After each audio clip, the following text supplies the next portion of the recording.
Hello दोस्तों, नमस्कार। SMKC channel में मैं आप सभी लोगों का दिल से बहुत बहुत स्वागत करता हूं। अगर आपने पहली बार विजिट किया ज़रूर चैनल को सब्सक्राइब करके रख लेना, साथ में बेल आइकन को हिट करके ऑल ज़रूर से करके रख लेना। उसी के साथ साथ फ्री स्टॉक मार्केट क्लासेस अगर आप चाहो तो इस चैनल को भी फॉलो करके रख सकते हो, सब्सक्राइब करके रख सकते हो। यहाँ पर भी बेल आइकन को हिट करके ऑल ज़रूर सेलेक्ट करके रख लेना। इस चैनल का लिंक ऊपर आई बटन पे या फिर नीचे डिस्क्रिप्शन बॉक्स में मिल जाएगा। उसी के साथ साथ कल के दिन की बात करें, कल सुबह 10:30 बजे इसी चैनल के ऊपर एक इंपॉर्टेंट लेक्चर अपलोड होने वाला है, उसको बिल्कुल भी स्किप मत करना, रिमाइंडर सेट करके रख लेना।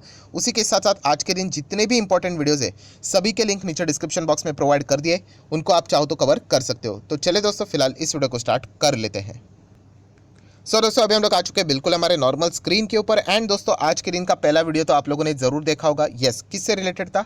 आरबीआई की एमपीसी की बैठक थी, आप सभी लोगों को यहाँ पे पता है। एंड जो मॉनेटरी पॉलिसी में जो फैसला हुआ है, कौन सा फैसला हुआ है? यस, रेट हाइक होते हुए देखने को यहाँ पे मिल चुका है।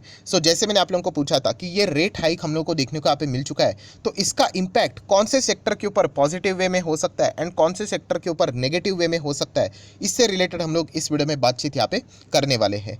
दोस्तों जैसे मैंने आप लोगों को बताया कि यहाँ पे आप लोगों को नॉर्मल बेसिक क्लियर होना चाहिए। बेसिक क्या है कि आरबीआई ने फैसला क्या लिया कि रेपो रेट 50 बेसिस पॉइंट से बढ़ेगा। राइट, इसका अर्थ क्या है? इसका अर्थ यह है दोस्तों कि आपका लोन यहाँ पे आप लोगों को और भी महंगा होते हुए देखने को मिलेगा, ईएमआई और भी बढ़ेगा। यही लॉजिक आप लोगों ने यहाँ पे लगाकर चीज़ों को सोचना है कि अगर लोन महंगा हो जाता है तो कौन से ऐसे सेक्टर है जिसको फ़ायदा मिलेगा एंड कौन से ऐसे सेक्टर है जिनको नुकसान होगा, इसको आप लोगों ने यहाँ पे इजीली यहाँ पे समझने की कोशिश करनी है। दोस्तों यहाँ पे सबसे पहली बात कि जो आरबीआई ने यहाँ पे फैसला लिया है, इसके चलते यहाँ पे डायरेक्टली फ़ायदा ऐसा किसी को भी नहीं होगा, बट फिर भी हम लोग फायदे वाले कौन से सेक्टर को फोकस में रख सकते हैं वो मैं आपको बताना चाहूँगा। मतलब देखिए, आरबीआई ने जो आज फैसला लिया है उससे देखा गया तो नेगेटिविटी हम लोग को ज़्यादा देखने को मिलेगी, लोन महंगा होना, इसके चलते मैक्सिमम सेक्टर को नुकसान ही देखने को मिलेगा। बट कुछ सेक्टर ऐसे जिसके ऊपर इस नुकसान का इम्पैक्ट कम होगा, तो वो कम होगा, उसी को हम लोग पॉजिटिव यहाँ पे पकड़ेंगे। तो चलिए उसी के ऊपर हम लोग सबसे पहले आ जाते हैं। यहाँ पे अगर हम लोग बात करेंगे दोस्तों, आज के दिन आप लोग चेक कर सकते हो जितने भी सेक्टर है, जैसे ये फैसला आया कौन सा सेक्टर सबसे ज़्यादा अच्छा परफॉर्मेंस दिया, मतलब जितना भी परफॉर्मेंस था उसमें से, तो आप देख सकते हैं Nifty IT. Yes, Nifty IT में हम लोग को अच्छा परफॉर्मेंस देखने को मिला। ऐसा क्यों? क्योंकि दोस्तों इसके पीछे का रीज़न भी वही है कि आईटी सेक्टर अगर देखा गया दोस्तों तो ये सर्विसेज प्रोवाइड करने वाला सेक्टर है। राइट, दो टाइप की चीज़ें होती है, एक होता है सर्विसेज होता है, एक होता है गुड्स से रिलेटेड बातें रहती है। मतलब आप सामान खरीद कर बेच कर बिजनेस करते हैं, एक रहता है आप प्रोफेशनली सर्विसेज प्रोवाइड करते हैं। एंड ये जो प्रोफेशनली जो सर्विसेज प्रोवाइड करने वाला बिजनेस होता है ना, उसमें ज़्यादा लोन की ज़रूरत नहीं होती है। एंड इसीलिए आप लोगों ने देखा होगा आईटी कंपनीज, आपने चेक किया होगा कि उनके बैलेंस शीट को जाकर चेक कर लेना, मैक्सिमम आईटी कंपनी आप लोगों को डेट फ्री मिलेंगी। क्यों? क्योंकि जैसे मैंने कहा कि यहाँ पे कोई सामान लेन देन का बात है ही नहीं।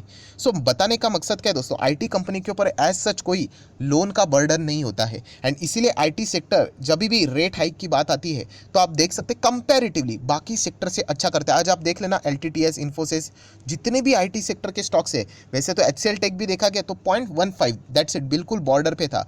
ये भी अगर आप देखोगे तो हरे निशान में ही है।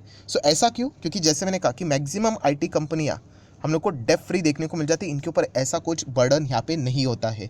ये लॉजिक है कि आईटी सेक्टर के ऊपर इस फैसले का सबसे कम नेगेटिव इम्पैक्ट होगा। मैंने अगेन कहा है कि होगा नहीं ऐसा नहीं, कम नेगेटिव इम्पैक्ट होगा। एंड इसीलिए आईटी ने आज अच्छा परफॉर्मेंस यहाँ पे दिया है। एंड उसी हिसाब से आप यहाँ पे ये भी सोच सकते हो कि जितने भी डेट फ्री कंपनीज है, इनको यहाँ पे इस फैसले का एज सच कोई भी ज़्यादा फर्क यहाँ पे पड़ेगा नहीं, नुकसान यहाँ पे होगा नहीं। एटलीस्ट डायरेक्टली तो हम लोग यहाँ पे बात यहाँ पे कर सकते हैं, इनडायरेक्टली थोड़ा बहुत फर्क यहाँ पे पड़ सकते हैं। जिनके साथ वो बिजनेस कर रहे हैं, वो अगर कर्जा लेके काम कर रहे हैं तो उनको थोड़ा बहुत फर्क यहाँ पे पड़ सकता है। सबसे पहले जैसे मैंने आप लोगों को यहाँ पे बताया कि कम इंपैक्ट किसके ऊपर पड़ेगा? यस, आईटी कंपनी के ऊपर, या फिर आप बोल सकते हैं इससे अच्छा जितने भी डेट फ्री कंपनीज है उनको इस फैसले से कोई भी ज़्यादा फर्क यहाँ पे नहीं पड़ेगा। ये पॉइंट हम लोग को समझ में आ गया है। देन दोस्तों यहाँ पे हम लोग बात करेंगे प्रॉब्लम की। मतलब यहाँ पे रेट हाइक होते हुए देखने को मिला, रेपो रेट बढ़ते हुए देखने को मिला 50 बेसिस पॉइंट से। इसके चलते जैसे मैंने आप लोगों को शुरुआत में ही बता दिया कि नॉर्मल लॉजिक क्या है, इसके चलते क्या प्रॉब्लम हो गया कि यस, लोन महंगा होना।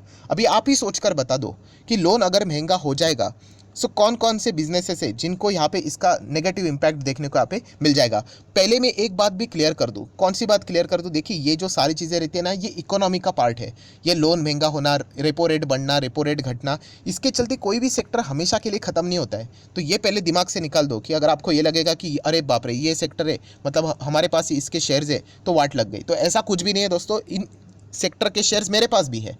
सो ये सारी चीज़ें टेम्पररी बेसिस के ऊपर होती है, ये आप लोगों को यहाँ पे समझना होता है। सो चलिए, लोन महंगा हो जाएगा तो कौन कौन से सेक्टर को इसका फटका पड़ेगा। तो ऑब्वियसली दोस्तों सबसे पहला तो बैंक। आप सभी लोगों को यहाँ पे पता है कि बैंक जितना ज़्यादा आप लोन लोगे तो जो इंटरेस्ट का कमाई होता है, अगर आप अगर आप फॉर एग्जांपल 1 करोड़ का लोन लेते हो एंड पेमेंट करते हो फॉर एग्जांपल 1 करोड़ 10 लाख का, तो 10 लाख बैंक ने कमाया कि नहीं, तो वही तो बैंक का मेन धंधा है। एंड अगर यहाँ पे उसका वॉल्यूम कम हो जाता है, लोन अगर महंगा हो जाता है, सो बैंक को तो इसका फटका यहाँ पे पड़ेगा ही पड़ेगा। सो ये नॉर्मल सा गणित है, हम लोग को यहाँ पे समझ में आ गया। सेम उसी वे में अगर हम लोग यहाँ पे बात करें, कुछ एनबीएफसी भी है दोस्तों। एनबीएफसी मतलब ये भी अदर देन बैंकिंग का बिजनेस इनका रहता है, बट ये भी फाइनेंस का ही बिजनेस यहाँ पे करते हैं। इनके ऊपर भी हम लोग को फटका लगते हुए देखने को यहाँ पे मिल सकता है। एंड स्पेसिफिकली कौन से ऐसे एनबीएफसी है जिसको इसका सबसे ज़्यादा नेगेटिव इम्पैक्ट देखने को मिलेगा, तो दोस्तों वो है हाउसिंग फाइनेंस वाले कंपनियां। हाउसिंग फाइनेंस मतलब अगर आप घर लेने जाते हो तो इससे रिलेटेड स्पेसिफिकली लोन प्रोवाइड करने वाली कुछ कंपनियां हैं दोस्तों, उनको इस न्यूज़ का बहुत ज़्यादा नेगेटिव इम्पैक्ट देखने को मिलेगा। क्योंकि जैसे मैंने आप लोगों को बताया कि ये लोन महंगा होते चला जाएगा, तो लोग यहाँ पे क्या कर सकते हैं, यस, जो घर लेने से रिलेटेड जो उनका प्लान है वो उसको ड्रॉप यहाँ पे कर सकते हैं, राइट। क्योंकि जैसे मैंने आप लोगों को बताया कि यहाँ पे घर खरीदना, कोई भी अपने अकाउंट से पैसा लेकर घर नहीं खरीदता है, वो लोन लेके ही घर खरीदता है। एंड लोन अभी इतना महंगा हो चुका है, एंड आने वाले समय में आप लोगों को पता है कि और भी रेपो रेट यहाँ पे बढ़ेगा, मतलब और भी आपका ईएमआई महंगा होगा। तो बेसिकली लोग क्या करेंगे, यस, घर खरीदने से रिलेटेड प्लान को ड्रॉप कर सकते हैं एंड रेंट के ऊपर रहना यहाँ पे प्रेफर कर सकते हैं। सो इसके होने के पॉसिबिलिटी बहुत ज़्यादा है। तो इसीलिए दोस्तों रियल इस्टेट ये बिजनेस हम लोग को स्लो डाउन में जाते हुए वापस देखने को मिल सकता है। एंड रियल इस्टेट से जुड़ा हुआ बिजनेस कौन सा है कि घर खरीदने से रिलेटेड जो कंपनी आपको लोन प्रोवाइड करती है, फाइनेंस प्रोवाइड करती है, उनका भी बिजनेस हम लोग को स्लो डाउन होते हुए देखने को यहाँ पे मिल सकता है।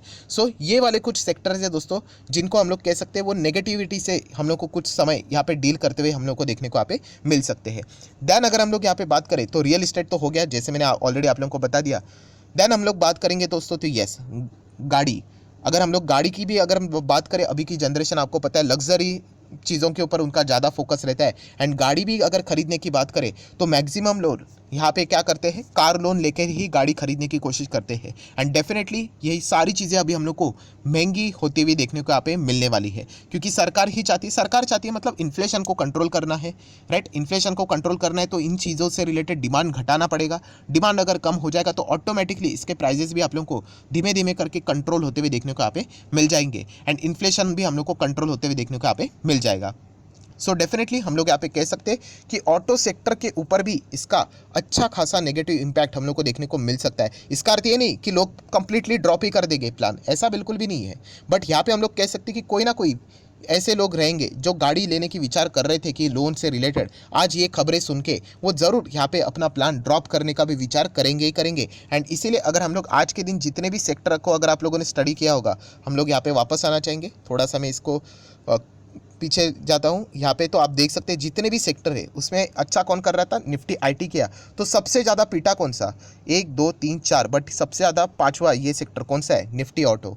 सो इसके पीछे का रीज़न भी यही है दोस्तों कि यहाँ पे हम लोग कह सकते हैं कि इनका जो डिमांड है वो थोड़ा बहुत हम लोग को कम होते हुए देखने को यहाँ पे मिल सकता है। एंड वैसे देखा गया तो सिर्फ ऑटो सेक्टर से रिलेटेड केवल एक ही रीज़न नहीं है, और भी मल्टीपल रीजन है। जैसे मैं आप लोगों को ऑलरेडी बता चुका हूँ कि चाइना, ताइवान, यूएसए, इनका अगर यहाँ पे झगड़ा बढ़ जाता है एंड मेटल्स के दाम अगर वापस यहाँ पे फ्लक्चुएट होना स्टार्ट हो गए तो वापस ऑटो सेक्टर को दिक्कतें हो जाएंगी। सेमीकंडक्टर से रिलेटेड इशू हो गया तो वो भी ऑटो सेक्टर को दिक्कतें करेगी। एंड आज के दिन की जो न्यूज़ देखने को मिली है रेट हाइक के चलते, तो थोड़ा सा और भी यहाँ पे नेगेटिव इंपैक्ट ऑटो सेक्टर के ऊपर हम लोग को देखने को यहाँ पे मिला है। हालांकि मैं अगेन कहना चाहूंगा दोस्तों, ये सारी चीजें इकोनॉमी का पार्ट है, ये प्लस माइनस चलता रहता है। इसका अर्थ ये नहीं कि चलो ऑटो सेक्टर के स्टॉक्स पोर्टफोलियो में से निकाल दो, ऐसा बिल्कुल भी नहीं है, राइट। मेरे पास खुद के पास ऑटो कंपनीज के शेयर्स है, आप यहाँ पे देख सकते हैं। इनफैक्ट ऑटो सेक्टर बहुत ग्रेट कर रहा था, ये देखिए सभी के सभी 52 वीक हाई के करीब है। बट अनफॉर्चुनेटली कुछ हम लोग को अभी अनसर्टेनिटीज देखने को मिली। एंड ये वाला तो एक्सपेक्टेड था कि रेट हाइक होगा, लोन महंगा होगा, तो शायद से और कुछ ऑटो कंपनीज को